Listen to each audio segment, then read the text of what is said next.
O experimento de privação sensorial de Peter Tripp. Em 1959, Peter Tripp, um locutor de rádio de Nova York, se tornou o centro de um experimento psicológico que ultrapassaria os limites da razão e da sanidade humana. Ele não sabia, mas estava prestes a ser forçado a enfrentar seus próprios medos mais profundos, não por um período curto, mas por 201 longas horas. Tripp foi desafiado a permanecer acordado durante um período sem precedentes de privação de sono, com a intenção de observar os efeitos psicológicos dessa falta de descanso. Os cientistas e psicólogos envolvidos acreditavam que ele poderia suportar a privação por tanto tempo, sem que houvesse um impacto tão severo. Mas o que aconteceu foi muito além do que qualquer um poderia ter previsto. Ao longo dos primeiros dias, os efeitos pareciam benignos. Tripp começou a ficar visivelmente cansado, com olheiras profundas e expressão tensa, mas ainda conseguia realizar seu trabalho de locutor de rádio. Sua voz estava levemente mais arrastada, mas ele mantinha o semblante profissional. O experimento continuava sob o olhar atento dos cientistas, que estavam começando a observar uma mudança sutil, mas desconcertante. Após 72 horas, as coisas começaram a tomar um rumo mais sombrio. Tripp começou a relatar alucinações, inicialmente simples, como ver imagens que não estavam ali. Ele via sombras se movendo pelas paredes e ouvia vozes que não pertenciam a ninguém na sala. Aos 100 horas de privação, as alucinações se intensificaram, e ele começou a gritar, argumentando com pessoas invisíveis que ele acreditava estarem em seu estúdio. Ele relatava constantemente ser perseguido por essas entidades, e em certos momentos parecia que sua mente estava desmoronando. Foi nesse ponto que os cientistas começaram a perceber o quão rapidamente a privação de sono estava corroendo sua sanidade. Os aspectos mais graves das alucinações começaram a aparecer, com figuras distorcidas que pareciam saídas de seus piores pesadelos. Seus olhos, geralmente vivos e alegres, estavam agora opacos, e sua expressão se tornava cada vez mais desesperada. Os cientistas decidiram monitorá-lo ainda mais de perto, cientes de que ele estava em um estado mental cada vez mais fragilizado. As 150 horas de privação foram marcadas por um completo colapso psicológico. Peter Tripp começou a ter delírios completos, misturando o real com o imaginário. Ele acreditava que estava sendo atacado por monstros invisíveis. Em momentos de completo pânico, chorava desesperadamente, tentando afastar as figuras fantasmagóricas que se materializavam diante dele. Seus colegas de rádio começaram a temer por sua segurança, e muitos se perguntavam até onde aquele experimento poderia levá-lo. Tripp não estava mais conseguindo distinguir entre o mundo real e suas alucinações. Ele se tornará uma casca de si mesmo, um homem dilacerado pela falta de sono. Durante os últimos dias do experimento, ele parecia estar à beira da loucura total. Seus medos mais profundos, aparentemente alimentados pela falta de descanso, começaram a se intensificar, tomando forma física e emocional. Quando o experimento foi finalmente interrompido, Tripp estava profundamente alterado. Ele nunca mais foi o mesmo. Mesmo após a conclusão do teste, suas alucinações continuaram, e ele lutou para voltar a ser o homem que havia sido antes de ser colocado sob esse imenso estresse psicológico. O trauma que ele sofreu foi irreparável, e seu colapso mental se arrastou por meses. Nos anos seguintes, Peter Tripp se tornou uma figura trágica na história da psicologia. Embora tenha sobrevivido ao experimento, as cicatrizes mentais que ele carregava eram profundas e permanentes. Ele nunca conseguiu se livrar da sensação de que algo, ou alguém, estava sempre o observando. O medo constante de que suas alucinações voltassem o perseguia dia e noite, tornando sua vida insustentável. O experimento de Peter Tripp não só expôs os limites da mente humana, mas também trouxe à tona as questões éticas e morais de tais experimentos. A ciência, naquela época, estava disposta a ir longe demais em nome da pesquisa, sem considerar os custos humanos de seus métodos. Peter Tripp, infelizmente, pagou o preço mais alto por isso, e sua história se tornou uma advertência sobre os perigos da exploração científica sem limites. Se inscreva no canal para não perder os novos conteúdos. Aproveite o terror. O experimento de privação sensorial de Peter Tripp. Em 1959, Peter Tripp, um locutor de rádio de Nova York, se tornou o centro de um experimento psicológico que ultrapassaria os limites da razão e da sanidade humana. Ele não sabia, mas estava prestes a ser forçado a enfrentar seus próprios medos mais profundos, não por um período curto, mas por 201 longas horas. Tripp foi desafiado a permanecer acordado durante um período sem precedentes de privação de sono, com a intenção de observar os efeitos psicológicos dessa falta de descanso. Os cientistas e psicólogos envolvidos acreditavam que ele poderia suportar a privação por tanto tempo, sem que houvesse um impacto tão severo. Mas o que aconteceu foi muito além do que qualquer um poderia ter previsto. Ao longo dos primeiros dias, os efeitos pareciam benignos. Tripp começou a ficar visivelmente cansado, com olheiras profundas e expressão tensa, mas ainda conseguia realizar seu trabalho de locutor de rádio. Sua voz estava levemente mais arrastada, mas ele mantinha o semblante profissional. O experimento continuava sob o olhar atento dos cientistas, que estavam começando a observar uma mudança sutil, mas desconcertante.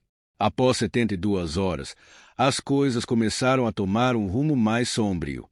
Tripp começou a relatar alucinações, inicialmente simples, como ver imagens que não estavam ali. Ele via sombras se movendo pelas paredes e ouvia vozes que não pertenciam a ninguém na sala. Aos 100 horas de privação, as alucinações se intensificaram, e ele começou a gritar, argumentando com pessoas invisíveis que ele acreditava estarem em seu estúdio. Ele relatava constantemente ser perseguido por essas entidades, e em certos momentos, parecia que sua mente estava desmoronando. Foi nesse ponto que os cientistas começaram a perceber o quão rapidamente a privação de sono estava corroendo sua sanidade. Os aspectos mais graves das alucinações começaram a aparecer, com figuras distorcidas que pareciam saídas de seus piores pesadelos. Seus olhos, geralmente vivos e alegres, estavam agora opacos, e sua expressão se tornava cada vez mais desesperada. Os cientistas decidiram monitorá-lo ainda mais de perto, cientes de que ele estava em um estado mental cada vez mais fragilizado. As 150 horas de privação foram marcadas por um completo colapso psicológico. Peter Tripp começou a ter delírios completos, misturando o real com o imaginário. Ele acreditava que estava sendo atacado por monstros invisíveis. Em momentos de completo pânico, chorava desesperadamente, tentando afastar as figuras fantasmagóricas que se materializavam diante dele. Seus colegas de rádio começaram a temer por sua segurança, e muitos se perguntavam até onde aquele experimento poderia levá-lo. Tripp não estava mais conseguindo distinguir entre o mundo real e suas alucinações. Ele se tornará uma casca de si mesmo, um homem dilacerado pela falta de sono. Durante os últimos dias do experimento, ele parecia estar à beira da loucura total.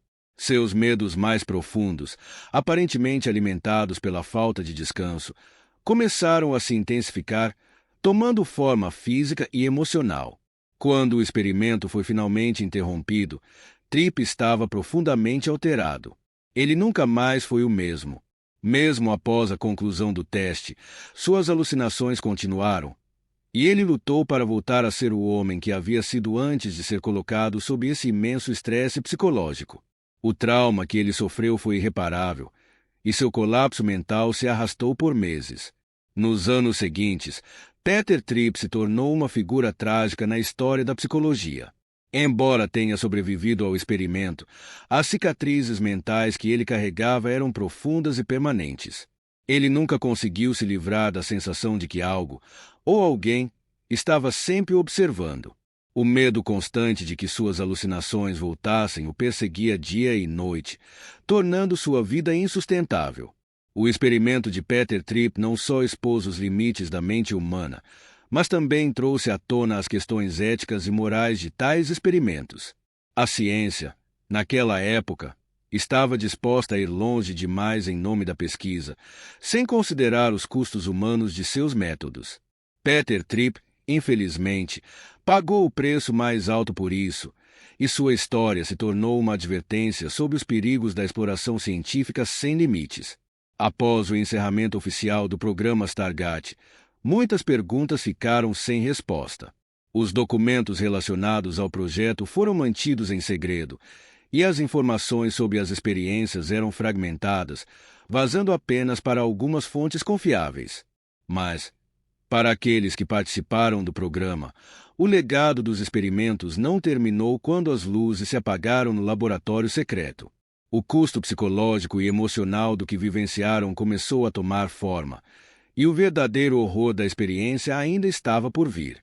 Ingo Svann, embora tenha se tornado um nome conhecido no mundo da parapsicologia, passou o resto de sua vida perseguido pelas lembranças do que experimentou durante os anos de envolvimento com Stargate. Em várias entrevistas e encontros, ele compartilhava visões perturbadoras que não apenas o assombravam, mas também pareciam se intensificar com o passar do tempo. As entidades que ele descrevia com tanto medo não eram simples figuras ou sombras, mas formas conscientes que, de alguma forma, sabiam o que ele estava fazendo. Elas estavam sempre lá, em sua mente, observando e esperando por algo que ele não conseguia compreender. Com o tempo, Svann começou a sentir uma conexão visceral com essas presenças. Durante os experimentos, ele nunca soubera de onde vinham suas visões. Se eram manifestações de sua própria mente ou se algo mais estava acontecendo, algo que desafiava todas as leis da física e da razão. Ele se perguntava se, ao acessar esses lugares distantes, tinha aberto um portal para outra realidade. Um mundo onde as leis da percepção e da matéria não se aplicavam, e onde as entidades além de nossa compreensão podiam espreitar e influenciar suas ações. Em seus piores momentos, ele acreditava que essas presenças estavam se infiltrando em sua vida cotidiana, controlando seus pensamentos e suas ações. Além disso, Svann não foi o único a sofrer. Os outros envolvidos no projeto, como Joseph M. Semoneagli, o primeiro Remote Viewer, visualizador à distância, oficial do programa, também relataram experiências aterrorizantes. M. Semoneagli, conhecido por sua precisão ao descrever locais distantes e até atividades militares secretas, começou a sentir uma crescente desconexão com a realidade. Ele descreveu uma sensação de despersonalização, onde começava a questionar se sua própria mente era de fato a sua, ou se estava sendo manipulada por forças externas. Ele se via vislumbrando cenas de violência, destruição e guerra, visões que pareciam se tornar cada vez mais reais e invasivas. Em um incidente particularmente perturbador, M. Semoneagli relatou uma experiência em que sua habilidade psíquica foi invadida por uma presença desconhecida. Ele estava tentando visualizar um alvo distante quando sentiu uma pressão crescente em sua cabeça, como se algo estivesse tentando forçar sua mente a se conectar com outra entidade. Em um momento de pânico, ele descreveu uma sombra escura e densa que se formava em sua visão. Era como se algo ou alguém tivesse tomado controle de sua percepção, guiando por uma série de imagens descontroladas que não faziam sentido. Ele sentiu que a entidade estava tentando enviar-lhe uma mensagem, algo profundo e incompreensível, mas em uma linguagem que ele não conseguia entender. A experiência de despersonalização e o corpo sem alma. Nos anos 1950, os Estados Unidos estavam imersos em uma guerra fria não apenas contra o bloco soviético, mas também contra uma ameaça invisível e imprevisível que parecia emergir das sombras da ciência. Durante este período, uma série de experimentos secretos foi conduzida, conhecida como MK-Ultra, com o objetivo de explorar métodos de controle mental, manipulação e até mesmo a criação de supersoldados. Embora os detalhes mais grotescos de MK-Ultra tenham sido amplamente desclassificados, os verdadeiros horrores ainda permanecem ocultos, longe da curiosidade pública. O programa MK-Ultra foi vasto e envolveu uma série de técnicas, desde o uso de drogas alucinógenas até a tortura psicológica, e até a manipulação do cérebro humano para induzir estados alterados de consciência. Porém, um experimento em particular, conduzido por cientistas e psicólogos militares da CIA, se destacaria das demais atrocidades: o experimento de despersonalização e o corpo sem alma. Os sujeitos desse experimento eram voluntários selecionados pela CIA. A maioria deles vinha de ambientes militares e governamentais, pessoas dispostas a se submeter aos experimentos sem questionar, em nome da segurança nacional. No entanto, o que parecia ser uma busca por respostas científicas, logo se transformou em uma exploração de limites humanos que violava a ética de qualquer ser racional. O objetivo do experimento era simples: alterar a percepção do indivíduo sobre si mesmo, destruindo sua identidade pessoal e separando sua consciência de seu corpo físico, criando um estado mental onde a pessoa não se reconhecia como ela mesma. Para isso, o método usado era uma combinação de drogas psicodélicas de doses altíssimas, privação sensorial extrema e manipulação de estímulos físicos. Os cientistas acreditavam que, ao levar o sujeito a um estado de despersonalização severa, poderiam resetar sua mente e reprogramá-la conforme necessário, criando uma máquina humana que poderia ser facilmente controlada e manipulada. Um dos primeiros sujeitos a passar pelo experimento foi Elliot, um jovem soldado que se ofereceu para o programa em busca de status e reconhecimento dentro das Forças Armadas. Desde o início, ele demonstrou uma mente aberta e disposta a seguir as ordens sem questionar. Porém, ao ser submetido à combinação devastadora de drogas alucinógenas e privação sensorial, Elliot logo começou a perder o senso de realidade. A experiência inicial foi como um sonho distorcido. Elliot não sentia mais seu corpo, como se estivesse flutuando fora dele. Sua visão se distorceu, e ele começou a perceber o ambiente ao seu redor como se fosse uma ilusão, uma projeção que ele não conseguia controlar.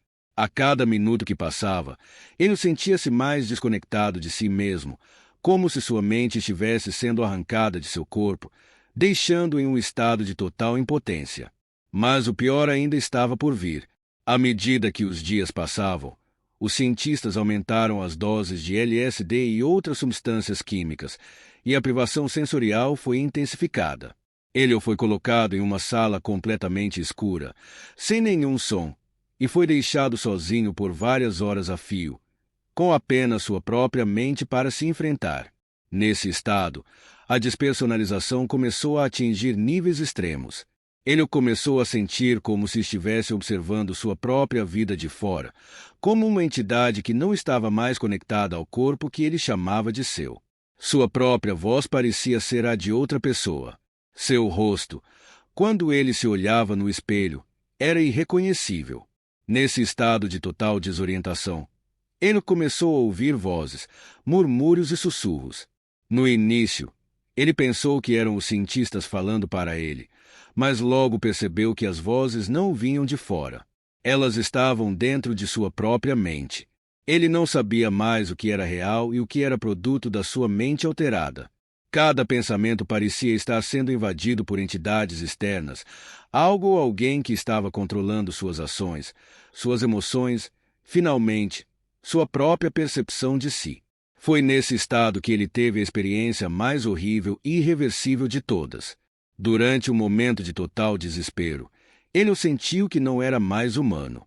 Ele sentiu como se seu corpo físico fosse uma casca vazia, sem alma, sem identidade. Ele começou a questionar se havia algum ele dentro daquele corpo. Ou será que, ao contrário, ele nunca tinha sido uma pessoa real, e agora estava simplesmente vendo a verdade oculta de sua existência? Como se fosse um espectador de uma peça de teatro, ele não se reconhecia mais como ele que uma vez foi. Ele não se via mais como uma pessoa, mas como uma máquina de carne, um corpo sem alma, controlado por forças invisíveis. Essa sensação de distorção e desconexão levou ele a um ponto de ruptura. Ele começou a acreditar que, talvez, ele fosse apenas um experimento, um pedaço de carne sendo manipulado pelos cientistas em um jogo que ele não podia entender. Ele gritava em silêncio, mas suas palavras não saíam de sua boca, como se elas não fizessem parte dele. O horror se intensificava conforme ele começava a ver flashes de figuras em sua mente, como sombras projetadas por um filme distorcido, sombras que pareciam se alimentar de sua angústia. Eles estavam lá, esses seres, observando, e ele sabia que estavam se alimentando de sua dor. Quando os cientistas finalmente interromperam o experimento, ele foi retirado da sala, mas os danos eram irreparáveis. Ele havia perdido não apenas sua identidade, mas também a capacidade de distinguir o que era real. O retorno à sua vida normal era impossível. Ele passou o resto de seus dias em instituições psiquiátricas, onde continuou a relatar suas visões. Imagens de corpos vazios e almas perdidas, de seres que habitavam as mentes humanas, alimentando-se da dor e da angústia. Os cientistas que conduziram o experimento, após verem os resultados, começaram a perceber que haviam ultrapassado uma linha perigosa. O que parecia ser uma simples manipulação psicológica para criar supersoldados havia se transformado em uma jornada de exploração da psique humana que deixava cicatrizes permanentes na alma daqueles que participaram. O corpo sem alma era agora uma metáfora não apenas para a desconexão com a própria identidade, mas também para o vazio existencial que surgia após a manipulação brutal da mente humana. Embora o programa tenha sido oficialmente encerrado, os horrores das experiências de MKUltra não terminaram. Muitos dos envolvidos, tanto os cientistas quanto os sujeitos dos experimentos, nunca se recuperaram totalmente. As sombras que se escondiam na mente daqueles que foram usados para os testes permanecem até hoje. Alguns, como Elliot, nunca conseguiram escapar da desconexão absoluta de suas próprias existências. Eles estavam perdidos em um espaço entre a realidade e a ilusão, onde o conceito de identidade não tinha mais sentido. E o mais assustador de tudo, os arquivos sobre esses experimentos continuam classificados, escondidos do público, como se houvesse algo ainda mais sombrio que a sociedade não poderia suportar saber. O que será que os cientistas realmente descobriram nas profundezas da mente humana? O que eles invocaram ao tentar manipular a percepção de uma pessoa sobre si mesma? Talvez, ao brincar com as linhas tênues entre realidade e alucinação, eles abriram uma porta para algo que nunca deveria ter sido acessado. O experimento de controle mental MKUltra, o labirinto da mente e os segredos perdidos. Em meio à Guerra Fria, os Estados Unidos estavam desesperados para manter sua superioridade sobre a União Soviética e, em um esforço para criar uma arma poderosa, começaram a realizar o mais infame dos experimentos secretos, o MKUltra, um programa de controle mental que, com o tempo, se tornaria uma das maiores atrocidades da história da pesquisa psicológica.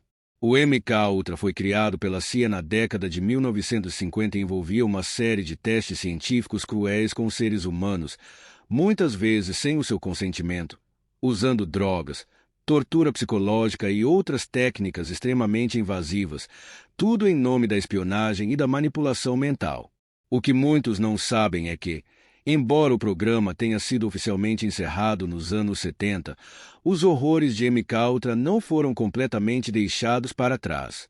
De acordo com relatos e documentos recentemente desclassificados, o que começou como uma tentativa de criar superespiões controlados mentalmente, acabou resultando em tragédias indescritíveis, levando os envolvidos a uma espiral de loucura que nunca foi totalmente explicada. Susan foi uma das muitas vítimas do MKUltra. Jovem, com apenas 22 anos, ela foi recrutada para o experimento após ser identificada como alguém com grande potencial para se tornar uma agente da CIA. Ela havia se tornado uma voluntária para uma série de testes psicológicos, sem nunca saber a verdadeira natureza do que a aguardava. Inicialmente, ela acreditava que estava participando de um estudo sobre melhoria de memória e inteligência, mas logo percebeu que as coisas eram muito mais sombrias do que imaginava. O experimento começou de forma aparentemente simples. Susan foi convidada para um centro de pesquisa isolado, onde foi recebida por cientistas e médicos aparentemente bem intencionados. Eles lhe deram uma droga experimental, LSD, sem que ela soubesse os efeitos reais que ela teria. As primeiras doses foram pequenas, a princípio, causaram apenas alterações sutis em sua percepção. Mas à medida que as doses aumentaram, Susan começou a perder o controle de sua própria mente. Ela começou a ver imagens distorcidas e ouvir vozes que não estavam lá, mas o pior ainda estava por vir. Durante semanas, Susan foi forçada a tomar doses cada vez maiores de LSD, até que sua mente estivesse completamente fora de controle. Ela começou a experimentar o que apenas pode ser descrito como uma tortura psicológica. As vozes em sua cabeça ficaram mais claras, mas eram distorcidas e sibilantes. Sussurros de figuras indistintas começaram a preencher seus pensamentos, dizendo-lhe coisas incompreensíveis, ao mesmo tempo, profundamente perturbadoras. No entanto, o mais angustiante não eram as alucinações, mas as perguntas que ela não conseguia responder. Quem eram essas vozes? E por que parecia que estavam tentando manipular sua mente de uma maneira que ela não conseguia compreender? Mas os horrores estavam apenas começando. Susan foi então submetida a um outro estágio do MK-Ultra, técnicas de privação sensorial e indução de medo. Ela foi colocada em uma sala escura e solitária, sem nenhuma forma de comunicação com o mundo exterior, onde passou semanas, talvez meses, sendo alimentada apenas por uma alimentação mínima e manipulada psicologicamente para acreditar que estava completamente sozinha no universo. Seus sentimentos de desespero e solidão foram amplificados pela técnica, até que sua mente começou a desmoronar completamente. Foi durante esse período que Susan experimentou a primeira de muitas visões aterradoras. Ela viu imagens de outros sujeitos do experimento, suas faces distorcidas em expressões de puro sofrimento, como se estivessem sendo consumidos por algo além da realidade. Ela sentiu uma presença, uma sensação de que algo estava observando-a o tempo todo, esperando para tomar conta de sua mente. As vozes tornaram-se mais intensas e realistas, dizendo-lhe que ela estava sendo observada por entidades que não pertenciam a este mundo. Numa noite particularmente agitada, Susan experimentou o pior de todos os horrores. Ela viu uma figura, ou pelo menos acreditava que fosse uma figura, emergindo das sombras da sala. Era uma criatura indescritível, com olhos profundos e vazios, e uma presença que parecia puxar sua alma para uma escuridão infinita. Ela tentou gritar, mas sua voz estava paralisada. Seus pensamentos estavam turvos, como se ela estivesse sendo empurrada para um estado de completa insensatez. Com o tempo, os médicos do experimento começaram a perceber que a mente de Susan estava se deteriorando rapidamente, mas, em vez de interromper os testes, continuaram a manipulação. O objetivo agora não era apenas estudar os efeitos das drogas e da privação sensorial, mas criar uma mente controlada que pudesse ser usada como uma marionete, uma superespiã totalmente submissa às ordens de quem controlava seu cérebro. Eles queriam que ela esquecesse sua própria identidade e fosse totalmente controlada por comandos externos. Susan, no entanto, não era a única vítima desse pesadelo. Outros participantes do MK-Ultra começaram a relatar experiências semelhantes, visões de figuras sombrias, sons estranhos e uma sensação constante de que estavam sendo observados por algo além do físico. Alguns até afirmaram ter entrado em estados de transe profundo, onde viam dimensões alternativas e seres não humanos. Esses seres muitas vezes pareciam estar tentando se comunicar com eles, ou talvez até possuí-los. A linha entre o real e o imaginário se desfez, e muitos dos envolvidos no MK-Ultra nunca mais conseguiram se recuperar. Anos após o encerramento oficial do MK-Ultra, Susan, agora uma mulher de meia-idade, foi encontrada em uma casa de repouso, completamente irreconhecível. Ela não se lembrava de seu nome, suas origens ou qualquer um dos eventos que haviam ocorrido em sua juventude. Mas, em suas noites solitárias, ela murmurava incessantemente palavras incompreensíveis, palavras que pareciam se referir a coisas que existiam além da compreensão humana. Ela falava de portas, sombras e os olhos que a observam. Em suas últimas palavras, ela escreveu em um pedaço de papel, antes de ser levada ao esquecimento: "Eles nunca nos deixaram sair. Não somos mais humanos. Eles vêm, e nós somos suas marionetes agora." A experiência dos cientistas sombrios, o projeto Filhos da Noite. Na década de 1960, um grupo de cientistas altamente qualificados foi reunido pelo governo em um projeto de pesquisa tão secreto que seu nome nunca foi divulgado. Apenas os codinomes Filhos da Noite e Luz da Escuridão estavam associados a ele. O projeto tinha um objetivo aparentemente simples: entender como o medo e a paranoia poderiam ser manipulados de maneiras científicas, criando uma arma psicológica capaz de destabilizar qualquer sociedade. Os experimentos começaram em um antigo laboratório subterrâneo em uma área remota do deserto de Nevada, longe da curiosidade pública. O local foi projetado para garantir que nenhuma interferência externa pudesse comprometer o andamento das pesquisas. Sob o comando de Dr. Victor Schwartz, um psicólogo renomado com histórico de estudos em comportamento humano e controle mental, e de sua assistente, Dr. Isabella Wexler, um prodígio neurocientífico, o projeto seguiu em silêncio absoluto. Os cientistas tinham uma teoria ousada. Se o medo pudesse ser manipulado ao ponto de se tornar uma entidade independente, algo capaz de se materializar nos pensamentos de um indivíduo, seria possível controlar esse medo e torná-lo uma arma real. Eles acreditavam que, ao expor as pessoas a doses extremas de medo, poderiam programar as reações cerebrais de forma a criar um efeito reflexivo que causaria uma resposta instintiva, não apenas psicológica, mas também física. O medo não mais afetaria apenas o comportamento. Ele alteraria diretamente o corpo, ativando respostas biológicas incontroláveis. O experimento inicial foi simples. Os cientistas escolheram 4 participantes para serem cobaias do estudo. Todos eram voluntários, mas ninguém sabia a verdadeira natureza do que estavam prestes a enfrentar. O protocolo consistia em isolar os indivíduos em salas pequenas, com paredes forradas de espelhos, para criar uma sensação de confusão e dissonância. O ambiente foi meticulosamente controlado para manter a escuridão total, com apenas pequenas aberturas por onde luzes piscantes poderiam entrar, causando a sensação de que as paredes estavam se fechando. Dentro dessas salas, os participantes eram expostos a estímulos sonoros e visuais perturbadores. Os cientistas queriam que seus medos mais profundos se manifestassem. No começo, os participantes estavam ansiosos, mas dispostos a seguir o experimento, convencidos de que estariam ajudando a ciência. Contudo, logo, as coisas começaram a desandar. Após várias sessões, os 4 começaram a relatar visões aterradoras. Samuel, um dos voluntários, descreveu uma sombra negra que o observava em silêncio profundo.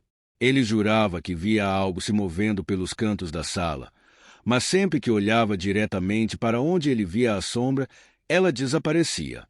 Outro participante, Eva, afirmou ter visto seu próprio reflexo, mas algo estava errado. Seu rosto estava distorcido, como se estivesse sendo consumido por uma força invisível. Cada vez que ela se aproximava dos espelhos, sua imagem se transformava ainda mais, tornando-se reconhecível. A situação tomou um rumo ainda mais sinistro quando Michael, o mais resistente psicologicamente do grupo, começou a ter pesadelos vívidos. Ele se via correndo por um corredor escuro, sem fim, sendo seguido por algo imenso e monstruoso. Durante uma das sessões, ele entrou em pânico completo e teve um colapso nervoso. Os cientistas não interromperam o experimento, mas observaram atentamente, anotando cada reação. Era como se o medo se tornasse real em suas mentes, algo que os dominava e os levava a perder o controle. À medida que os dias passavam, os relatos tornaram-se mais grotescos. Os participantes começaram a experimentar sintomas físicos incontroláveis, suor excessivo, tremores, aumento da pressão arterial e até paralisia temporária. Durante um episódio particularmente intenso, Isabella Wexler observou que os sujeitos começaram a ter pesadelos interligados, como se estivessem conectados de alguma forma, todos sonhando com a mesma coisa, uma figura espectral, com olhos brilhantes, flutuando em direção a eles, sempre mais perto, mas nunca tocando-os. Os cientistas começaram a perceber que algo estava acontecendo que eles não poderiam explicar. Eles tentaram alterar os estímulos, mas o medo dos participantes parecia estar ganhando vida própria. Em uma das noites, durante uma sessão de controle, os monitores do laboratório captaram um som estranho, Um murmúrio baixo e incessante, como uma voz sussurrando palavras ininteligíveis. Eles não conseguiam identificar a origem da gravação. Na manhã seguinte, Samuel foi encontrado inconsciente, com os olhos completamente brancos e uma expressão de terror imobilizada em seu rosto. Foi então que começaram a acontecer coisas ainda mais perturbadoras. Os participantes começaram a relatar que, durante os intervalos de sessão, as figuras que viam em suas mentes pareciam segui-los para o mundo real. Eva jurou que viu o rosto distorcido de seu reflexo no vidro do laboratório, sorrindo para ela de forma malévola. Michael, por sua vez, alegou que o corredor escuro de seus pesadelos havia se materializado dentro do próprio laboratório, com paredes que se moviam e se contorciam, como se tivessem vida própria. Numa noite, Dr. Victor Schwartz teve um pesadelo vívido, no qual ele via um dos participantes sendo possuído pela entidade que eles haviam criado. Ele acordou em um estado de pânico absoluto, mas ao olhar para o reflexo da janela, jurou ver os olhos de Samuel fixos nele, com uma expressão vazia e imortal. No entanto, Samuel estava em outra sala naquele momento, aparentemente dormindo profundamente. O pesadelo que ele havia vivenciado parecia estar transcendendo a própria realidade. O momento mais macabro ocorreu quando o último dos participantes, Michael, desapareceu sem deixar vestígios. Quando os cientistas foram procurar por ele, a sala estava trancada, mas não havia sinais de entrada ou saída. No lugar onde ele deveria estar, havia apenas um pedaço de papel amassado, com palavras escritas em uma caligrafia apressada. Ele veio. Não posso mais voltar. Na manhã seguinte, o laboratório foi abandonado com urgência. Dr. Schwartz e Dr. Wexler desapareceram, assim como os registros do experimento. Durante anos, o laboratório foi deixado em ruínas, e as únicas coisas que restaram dos Filhos da Noite foram os ecos de suas gritos e os sussurros dos que se arriscaram a entrar em busca de respostas. Ninguém mais se atreveu a investigar, pois os rumores diziam que o projeto não havia sido encerrado. Ele apenas havia sido transferido para outra parte do mundo, onde os cientistas continuavam suas buscas pela essência do medo, agora mais fortes e imortais do que nunca. Mas as pessoas que moram nas redondezas da antiga instalação relatam algo ainda mais aterrador. Quando a noite cai, há quem diga ouvir vozes, vozes sussurrantes, vozes que pedem ajuda, e há quem diga ver sombras se movendo pelas janelas quebradas do laboratório. Mas ninguém nunca voltou para confirmar,